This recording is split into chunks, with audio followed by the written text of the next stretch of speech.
Dicey. Hey, what's going on, everyone? How you doing? I hope you're doing well. Today is an exciting day because we're going to flame Brendan Schaub. You know, I'm excited about this because this is something that I've wanted to do for quite some time because he deserves it. And the reason I've held off is because there's other YouTubers, there's other creators that have made fantastic videos about Brendan Schaub and all the stupid stuff that he's done, all the annoying things, all the shady things he's done. And I thought, these people they're taking care of it. It's fine. But things have reached a fever pitch to the point where, you know, he messed with somebody who I really respect, Bobby Lee. And I'm like, okay, I'm going to throw my 2 cents in the ring, even if this thing gets just a couple of thousand views. I don't care. I want to put my energy out there. And there's a lot of people, a lot of Brendan Schaub's fans that are, you know, they're casual. They're not doing any deep dives into the guy. They're watching this podcast or whatever. And then that's all they're listening to. I actually have a personal friend, a guy that I've known since I was 13, that he's on that level of, he's a fan of Brendan Schaub, but he doesn't know about all the other stuff going on because he just listens to the podcast. And obviously Brendan isn't going to trash himself and say, oh, here's all my dirty laundry and here's all the stuff. And hey, by the way, I'm really unfunny. You know, that's not going to happen. So he doesn't really know any better. So that's just, it is what it is. And I thought this would be a good opportunity to let you guys know why everybody hates Brendan Schaub so much. So it's pretty sad that it's come to this because, you know, he wasn't always hated or anything. I mean, I remember vividly watching The Ultimate Fighter season 10 where he debuted, which is the best season.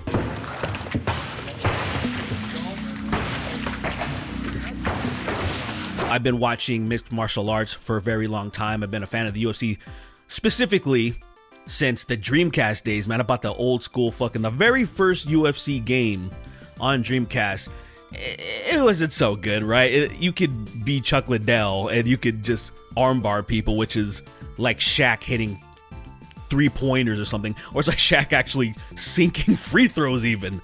So it was kind of like, whatever. But so as soon as they released a reality TV show, of course I was going to watch it because I was just obsessed with this stuff. And watching that stuff back then, I don't even remember hating him. I remember him just being like, oh, he's all right. You know, and I was wishing like good luck to him in the season finale. Like, oh, if he wins, that's cool.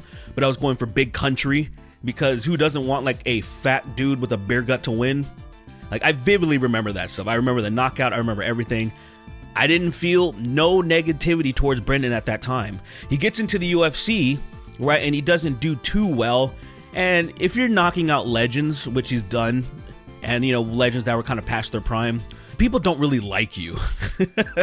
So he was already starting to get a little bit of a rap. He doesn't do too well. He gets some embarrassing knockouts, whatnot. And then so he's kind of like iffy about his career. And this is where everything changed. And this is what a lot of people that are already aware of this stuff, and they're maybe just watching it because they want to watch and consume anything where anyone's trashing Brendan Schaub, and I totally understand. Dicey. They're well aware that Joe Rogan is single-handedly responsible for everything that is happening with Brendan Schaub. Sure, everybody is responsible for their own destiny. Every man is responsible for his own destiny. Dicey. However, Brendan Schaub would not be on the path that he's on if it wasn't for Joe Rogan, because Joe Rogan, on a Fighter and the Kid episode of a podcast that Brendan Schaub would do with Brian Callen, Joe Rogan just destroys Brendan, like absolutely crushes him. I worry about your commitment to fighting, and I worry about where you stand, not your commitment to training. Not your commitment to training, not your commitment to give it your all. I think you have one foot out the door. I think you're looking... You disagree? Mm-hmm. You're a smart dude. And the problem with smart dudes is smart dudes think about concussions. You think about how many you've already had, how many you got coming up, how much damage you're taking in training, whether it's kickboxing, whether it's jiu-jitsu. There's a fluidity to their movement that you don't really have. And it's not that you don't try hard. It's not that you're not dedicated. It's not that you're not disciplined. It's not that you're not intelligent. There's shit that other people can do that you can't do. If you had a wrestling match with Cain Velasquez, how well do you think you'd do? Straight up wrestling? Yeah. I think people would be surprised. Really? You think so? Mm-hmm. I think you'd be surprised. I really do. I think he'd fuck you up. You know, it's one of those things that I've never seen a friend do to a friend before. yeah, you may think that possibly they're making a mistake or something, but here's the thing. Brendan Schaub is a fighter. He's an athlete. He's competing at the highest level of combat sports. Obviously, he's pretty good. He's a giant man. He would destroy most people on the planet. Let's just be real about that. So that's probably the most compliments I'll ever give the guy. But I'm just saying, that's just a real thing. You're in the UFC, you can beat up a ton of people, especially if you're 6'4", you're heavyweight. You can beat up a lot of people. So Joe Rogan just convinces him that, like, he sucks, essentially. He has 1 foot in, 1 foot out. And instead of doing what a friend would do, is you need to think long and hard about what you really want to do. No, he basically convinces him that he sucks and he shouldn't do this. CTE and all this stuff, where it was already too late for him. Him playing football and everything, the CTE is already there. It's there. It's very evident by how he speaks. You should watch him read some promos and you're like, oh yeah, this guy has some CTE.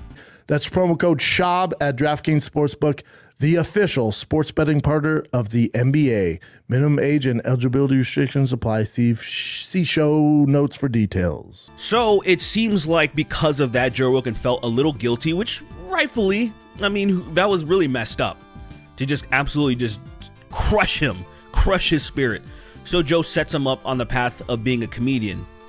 And here's the thing. This is why a lot of people in the comedy scene don't like him. There's 2 reasons, really. Because number one, the comedy scene, the stand-up comedy scene, they're gatekeepers.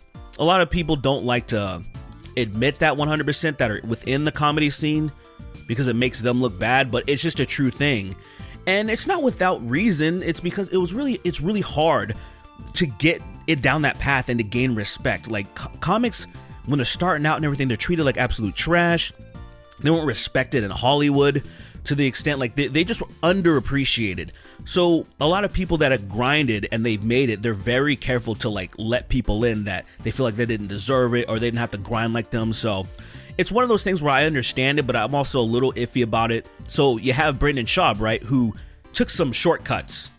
Not some. He took a major shortcut because of Joe Rogan. Now, the thing is, Joe Rogan vouching for him, some people probably gave Brendan the benefit of the doubt. But the problem is he is completely unfunny. He's completely unfunny, completely uncharismatic. So right off the bat, a lot of people were just sour to him. They're like, what is this? And it was just kind of like a secret, an open secret that this guy sucks, but we won't say anything because we don't, at the end of the day, we don't want to upset Joe Rogan because he has so much power in the comedy scene. Just look at him moving to Texas, how many people he brought with him.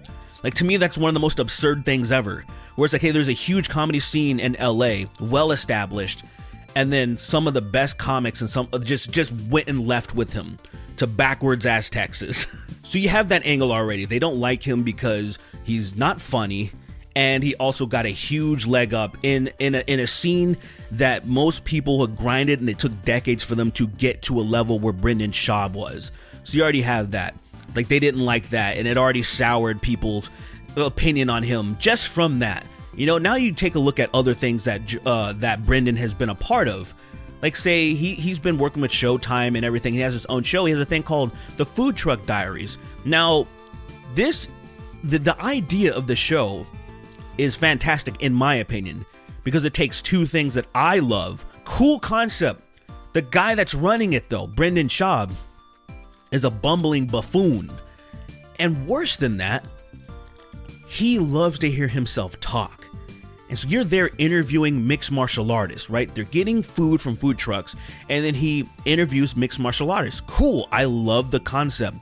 But he sucks at interviewing, and he doesn't let the people talk. Like, they start to get on a roll. They start actually getting like, all right, here we go. And then he'll just interject, or he's one of those people that loves to finish sentences for you. Tony's the guy, man. He's one of the most decorated guys in the you gotta division. Respect him. Respect him a ton. Legend. Yeah. Legend. And hey, shut the fuck up. Cardinal sin is trying to finish people's words for him, and that's the worst sign of an interviewer. He does this shit all the time, and it's unbearable to watch. And the thing that upsets me, though, is that it's such a popular show that a lot of people go on it. And I'm just like, damn, I just wish Brendan would just take a back seat and let somebody else host it. Produce it, dude. You know what I mean? But that's another thing where he's just in the entertainment industry. He just sucks, so it just pisses everybody off. So now let's get to where things kind of stepped up a notch of why people really just can't stand Brendan Schaub. So he releases his first special. If I remember correctly, it's called I'm Not Surprised, which has to do with that whole rant about Joe Rogan destroying Brendan Schaub because of Cain Velasquez. It's a whole thing that free came, by the way, but it's a whole thing that it kind of came in full circle. Now there's a bunch of great videos on how terrible that special is, and it is terrible. It was one of those things that I had to watch it because what people were saying, I'm like, there's no way it could be that bad. But no, I think it's actually worse than a lot of people are saying. It's that if you have a problem with secondhand embarrassment, you're not going to be able to finish it because it's that bad. Like, I'm not even watching like, oh, this is so bad, this is funny. I'm like starting to tense up that I'm like, this is so uncomfortable, this is so stupid. And this is something that is notoriously like, a lot of people have a problem with Brendan with some of his jokes because a lot of comedians, they over exaggerate and they stretch the truth for comedic effect. But like the way Brendan does it, he just takes things and says things that are just completely untrue, and it doesn't even help the story. It doesn't help the punchline. He just does things and it's just weird and uncomfortable. This giant Asian doctor walks up to me and goes, Mr. Schaub, sorry for your loss. Thank you, that makes me feel better. Thank you for that. He goes, but your lip. My name is Dr. Greg Shue. I'm a board-certified ophthalmologist. I'm the UFC consultant physician. I take care of all the fighters as well as employees within the UFC family.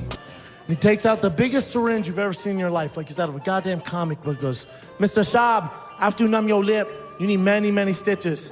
This be worst pain in your life, guaranteed. Worst pain in your life. What I enjoy the most is really seeing the rapport that I have with the fighters. I've got to know them so well that they just know me now, and they just know me as the doc. So Brendan gets absolutely destroyed. 1.7 out of 10. Everyone's hating it. There's controversy with people are trying to bribe, Brendan's handlers are trying to bribe to get better scores, and you know it obviously doesn't work. It's just 1.7. It's garbage. But this right here started a lot of backlash to Brendan because his handlers. There's a company called Bent Pixels that Brendan is associated with, that Joe Rogan's associated with, that like it's like almost like a multi-channel network or something on the lines of that. And they were striking down a lot of people, especially people that were using footage of the comedy special, even though they were doing it in a very fair use way. You know, there has been a lot of prominent videos that were taken down, had to be re-uploaded. And you know the Streisand effect, that shit doesn't work. Whenever you mess with stuff like that, it just makes it worse all the time. So it's the weirdest thing to do. It's like, I don't understand how people have not figured that out yet. So another reason why people don't like Brendan Schaub is that I kind of mentioned that he likes to stretch the truth in his jokes. He likes to essentially lie, but also just in real life, he just lies for, I'm not sure for what reason. So Ariel Helwani, who is an MMA journalist, probably the best. He's probably the standard. Some people have a problem with him, but at the end of the day, he's top tier. He's the guy to go to, right? And Brendan Schaub said some stuff about Ariel Helwani that just didn't make sense at all. It was kind of like, what was the point? Schaub then proceeded to spread absolute rumors and hearsay he's heard about Ariel from everybody who has ever worked with him. Quote, "The only thing I've heard about Ariel, and I've heard it from a million people, does not play well with others. Everybody I know who's ever worked with him does not have nice things to say. Everybody I've ever talked to in the MMA space says do not work with him. Now, I never judge a book by its cover. I'm sure people have had their issues with him. I've never worked with him, nor would I ever have any reason to. He's a journalist, not what I do. But I've never had any issue with him. But everybody I know, people I consider friends, people in that MMA journalist space, say he's an absolute nightmare." End quote. What did you think was going to happen? Did you think Ariel was just going to stand down and just take it? No, they had a huge back and forth, and Ariel Helwani went hard in the paint on him. Now, I'm not going to go into this in deep, but there is a brilliant video by a YouTuber named Beige Frequency that covers it in detail. The worst thing about that situation is that his co-host, Brian Callen, who's kind of iffy, you know, there were some allegations about him, and he it's actually pretty obvious that he was kind of a scumbag because he's admitted so much so on Joe Rogan's podcast, and Whitney Cummings has dropped knowledge on him. You got in the car and I literally like turned the wheel like to like look where I was going, and I turned around and your dick was out. No, you have an impressive What piece. did you say? Were you like, hey, man? No, I think I screamed and then just. Yeah, I think so I sicked Brian on my ex-girlfriend, and he fucked her. One of the funniest conversations I ever had with an ex-girlfriend. She calls me up. She goes, "Your friend came inside me." And I went, "What?" She goes, "Yeah, your fucking friend came inside me." And I was like, "Well, did you tell him that you were on the pill?" She goes, No, I'm not on the pill. And I was like, "Well, I don't know what to tell you." Dicey. So when Brian Callen said, it's not true, I'm like, dude, you've literally exposed yourself. Literally. Like, you can't, but you see, like, his parasocial relationships, well, they can get past anything, right? It doesn't matter if he's actually a creep or not, you know? But he got involved with this whole thing, and he got involved with some stuff moving on that happened very recently. And this is kind of the pinnacle of the stuff that he's been doing. Brendan is just top tier trash for what has happened most recently. Brendan went on the Joe Rogan Experience recently. We've just cutting him off a bunch to promote a new special. This one's called Gringo Poppy, and it dropped on YouTube because a lot of comics are starting to utilize YouTube, which is a fantastic idea. It's a very great platform, so I'm glad that a lot of them are actually starting to notice that. Look, I know YouTube has a lot of problems, but I just mean as a promotion, it's a fantastic tool. Don't get me wrong, YouTube still sucks in a lot of ways, but I'm glad that a lot of comics, a lot of mixed martial artists are starting to utilize YouTube, and they're really seeing a lot of success from it. So whenever artists drop new projects, right, they make their rounds on podcasts and, you know, television talk shows and all that stuff. So Brandon's doing his round of media. He's doing podcasts, and he ends up on Flagrant 2, which is Andrew Schultz's podcast. And this is where things had hit the fever pitch, because there was a little bit of beef that could have easily been swept under the rug, where Kalila, who is the girlfriend of Bobby Lee, she has a podcast with some other female comics, and they exposed, without saying it was directly Brendan Schaub, that they're like an unfunny comedian with the initials BS. Could have been Bob Saget. Like, they were saying they were messing around, they were riffing, and they were just explaining that, oh yeah, this dude tried to hit on me, and just doing some, you know, some little shady things, because like Brendan, I think he was in a relationship, Kalila was in a relationship, so there's just some weird iffy stuff going on. On New Year's Eve, while he was having dinner with his family, he was like, "What are you doing tonight?" Left him on red. But was he like, knows I hate that I'm with my in-laws right now. Do you want to go? So wait, we walked to my car. I finished my spot, being very good at comedy. You not being good at comedy. And then That's a clue. By the way, I don't want like to be. You want me to stop doing that so I can walk you to a car that's more expensive than the one I'm living in at that time. Now that easily could have been swept under the rug, but Brendan thought it was a good idea to talk about it on Flagrant 2. And the thing was, apparently Kalila and Brendan squashed the beef behind the scenes.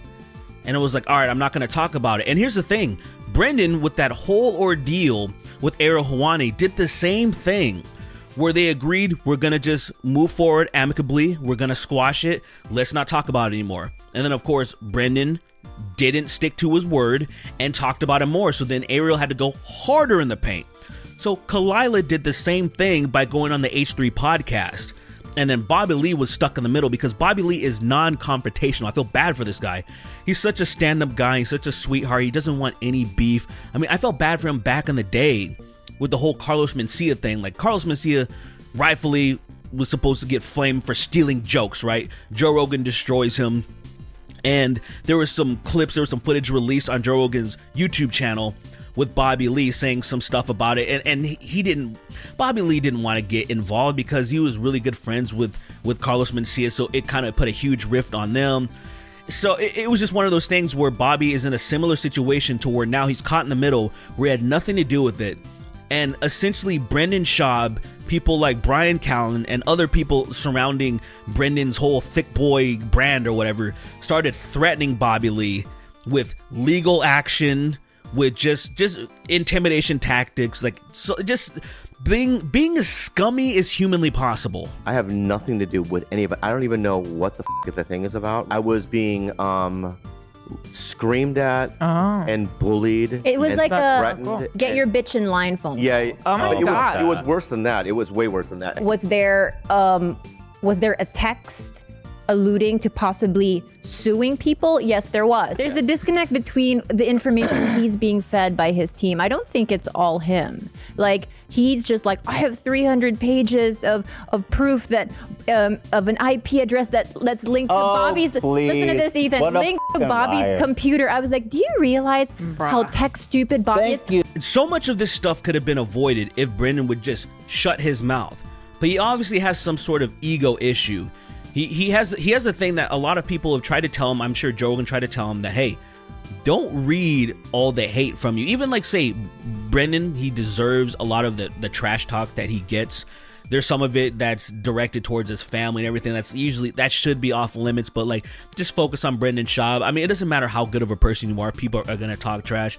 I have literally gone into videos of just saying my opinion on something, like, oh, I'm watching this channel called Full Mount MMA and I'm giving my opinion on the video that was just dropped, and then I'm just like, I'm curious to see what people are saying, and there's just some people just talking trash for no reason. They don't even know me. I didn't even say anything bad. And I'm just like, that's the internet, that's Reddit. You gotta leave that stuff alone. Brendan, he can't, so he just always has to open his mouth and say some dumb stuff and then have people hate him even more. Now, all that stuff, right, sounded very petty. All the things that I just listed. To me, the most egregious thing that he's done, and it's nothing new about his behavior, but it's who he did it to.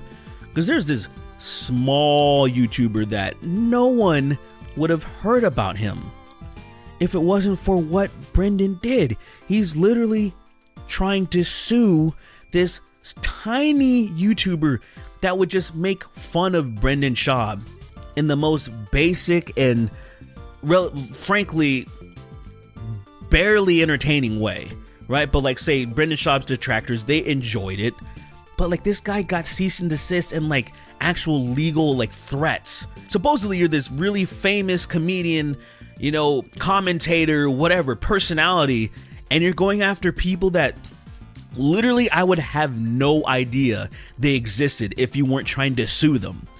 Like, what the hell is going on with this guy? And yeah, he's still taking down other videos.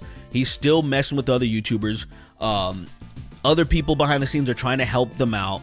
You got the H3 podcast trying to help them out. So there's some good stuff going on behind the scenes where it's like, hopefully they can fight back against his shenanigans. But I hope this painted a good picture of why people hate Brendan Schaub, right? He's not the most evil person ever. As a matter of fact, he saved some kids from a horrible accident that happened on the freeway. But all this other stuff with his own ego and his own demons, he's just out of control. He needs to reel it in. So if you're watching this, Brendan, what you should do is stop doing comedy. I know you say it's your passion. I know you said you've always wanted... Look, I've always wanted to do stand-up comedy. But here's the thing. I didn't do it. You understand that? There's a lot of things that a lot of people have always wanted to do, but they chose a different lane. And the only reason you're doing stand-up comedy right now is because Joe Rogan gave you a path to do it. You're not good at it. You've been doing it long enough to where if you were good, it would show. You think that your ratings on your comedy specials are because, oh, these are just haters, bro. They're just haters. These haters be like, no, that is not what's happening. Dude, people in stand-up comedy are the most honest people, and especially the fans. If someone's a piece of trash but they're funny, they will totally overlook all of their piece of trash behavior as long as you're rattling off good jokes. You see it time and time again where it's like, oh, I can't believe this person still has a platform or this and that. But they're like, if you're funny, you make them laugh, they will give you props. You don't make people laugh, man. People laugh at you because of the stupid stuff that you're surrounded by. I would just do podcasting. I would just keep doing clothing lines. I would stick to your head in the cloud casual audiences and just stop getting in the comedy scene, because the real truth is nobody respects you in it. Dicey. Anyway, ladies and gentlemen, that's all I have to say. I hope you enjoyed this, whatever this was. I feel good. I feel cathartic. But before I go, I want to give a shout out to my Hardest of our patrons: Rebecca, you're a wonderful human being; Ashley, Catherine, and Jacob. You guys are iffy. I don't know. You guys are okay, I guess. I don't know. Thanks, guys. Appreciate you.